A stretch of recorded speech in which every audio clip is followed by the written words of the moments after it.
I like to surprise folks with stuff. So, surprise, we are starting a Holy Week sermon series called The More Things Are the Same, the More Things Change, the More They Are the Same. And yes, it is a reference to the Billy Joel song. And I know you purist hairband folks out there, Cinderella did do it first, and Billy Joel was covering it, but it was real music when Billy Joel got to it. So there we go, we'll just throw down with all the Cinderella fans. And I don't mean the princess. If you're a Cinderella princess fan, more power to you. Hairband, on the other hand. I mean, come on, poison. Anyways, all right. So I got like 5 people who are now old enough, who are now admitting that they know what I'm talking about with the hairbands. Okay. And now their spouses are looking at them with much disappointment. Sorry. Okay, to the actual sermon. All right, so more things change, the more they stay the same. What we're going to be doing is looking forward and looking at sort of characters or individuals or groups of folks that we find throughout the church readings as we go through the next week. And we're going to bring them forward, and we want to go ahead and look not just at who they were and what they did, but how that was then and this is now, and not all that much has changed, because the more things change, the more they stay the same. Okay? And so today, being Palm Sunday, we're going to take on the crowd. Why are we taking on the crowd? Well, they're really sort of the star of Palm Sunday, if you think about it, right? I mean, we all are holding palms, right? Yes? No? You remember that? Okay, if you're that tired, get coffee or chai tea. Okay? And we hold palms today because that's what the crowd held. We all processed in because that's where the crowd processed in, right? So the star of today is really the crowd. And the crowd's an interesting crowd as we dig into them. See, the crowd, I think over time has gotten overly simplified, right? It's just sort of seen as this crowd that is happy today and for unknown reasons really mad come, Maundy, Thursday, Good Friday. But the reality is that that's sort of true, but there's a lot of things going on with this crowd. And first we got to realize is today for the crowd, and I think honestly, as it is for a lot of us as we prepare to go to Holy Week, is sort of a weird day of feelings, right? Because Palm Sunday is happy, right? Sort of an upbeat day, but at the same time, Good Friday is looming out there in the distance. But so is Easter. And I would say the split of emotions is something very true to that crowd then. Because if you look at what the crowd believed, as you I'm sure have heard, the crowd believes that Jesus is coming as the Messiah to lead a military rebellion. That's why Peter's got his sword. He is ready. You'll see that on Maundy, Thursday. Okay? They're ready for a military rebellion that's going to overthrow the Roman oppressors and free the borders of the Old Kingdom as it was established under the house of David. That's their goal when Jesus comes in. That's their expectation of Jesus. Now, what that means is this crowd is rearing for a fight. So yes, there is joy, but it's more the rallying that you would see of soldiers before war, less the rallying you would see before a football game. See, there would have been another undercurrent going on. Not just the joy that they believe that finally the thing they've waited for has arrived and that they will get their freedom. Surely there was joy, excitement in that. But these were folks who read their Old Testament. They knew of the story of Exodus. They realized that most of the folks that started walking those 40 years, including Moses, never actually make it to the Promised Land. They die along the way. And just like they looked at their forefathers and said, hey, we're starting the next major phase in their mind. They anticipated that, many of them would start the revolution there that day, that week, and would take up swords against the Romans. Many of them were equally prepared to die. Just like their forefathers, as they marched out to the desert, were prepared to die, even if they knew someday their kids and grandkids would make it to the Promised Land. Had to have been a day of real mixed feelings.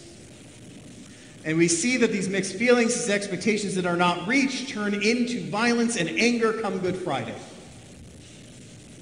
Because we'll see the same crowd that proclaims, Hosanna, Hosanna in the highest.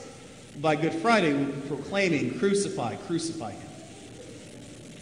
Now you may say these are simpler people at a simpler time. We have advanced beyond that. And I would say to you that the statement that was most profoundly stated in Tommy Lee Jones's character in Men in Black, the first one, not the second or third, to Will Smith's character when he said, a person is smart. People as a group are dumb, panicky, and easily frightened. You may say, no, that's not humanity. And I would say, go to your local school board meeting. You may say, no, that's not humanity. I'd say, go find your favorite politician, wait until they have a town hall, sit silently in the corner, and you can sit and watch the crowd. Because they will be there. I will say that if you go ahead and you sit back and say, no, this doesn't exist, I say, go host your own town hall about any political subject, no matter how not controversial you think it is. Invite everyone on Facebook to join you, and you will find the crowd. Or say anything political on Facebook, and that will solve it too. Right, folks? The crowd is out there. The crowd is not just then, the crowd is now. The crowd is not just that place, it is all places. Because the more things change, the more they stay the same. We've all probably experienced a crowd somewhere in our lives. Whether or not it was cyberbullying, in-person bullying, whether or not it was online, on the news media, wherever. We've all met the mob. But what do we do about it? How do we solve it? And by the way, pastors have been given the same sermon. My grandfather gave one similar to this. My father gives one similar to this for year after year, and yet the mob was then, the mob is now. The crowd is then, the crowd is now. Which should lead us to ask the question, why is it so hard to give up being a member of the crowd? Right? Like, where's the benefit in being the crowd? Well, I think we see that today. I worked in finance for a number of years before I became a pastor. And I'll tell you, I met that Palm Sunday crowd more than once. Any of you who worked in finance or worked in education or any place where you might have talked about money, you met that crowd. You met that crowd in 1986 when savings and loans were replacing banks. You met that crowd again in 2000 when Pets.com could not fail because nothing is wrong about a business model that mails puppies. You all met that crowd in 2007 when real estate was going to go on forever and couldn't ever go down. Right? I remember being on the phone with so many people, arguing with them, saying, guys, listen, you can't believe anything goes up forever because it's just not economics. Everything that goes up comes down. Maybe in the long term it goes up, but not everything goes up forever. Not at this pace. See, I ran into the crowd who would say, it's going to go forever. Even though they knew and I knew it made no sense, right? Even though I knew and they knew that mailing a puppy is a bad idea. Even though I knew and they knew somewhere deep down, but they had fallen into the trap of excited exuberance. They'd fallen into a trap of being so excited about being excited. And there are many people who are willing to take advantage of that. But here's the weird thing. I think the trap isn't Good Friday. I think the trap is Palm Sunday. See, once everyone fell to real estate going up forever, or tech stocks going up forever, or saving and loans going up forever, the rest of the story is written, right? See, I think the reason it is so hard to escape the crowd of Good Friday is because it's the same crowd on Palm Sunday. And man, doesn't it feel good to be the crowd on Palm Sunday. The problem is, one side of the coin is Palm Sunday. The other side is Good Friday.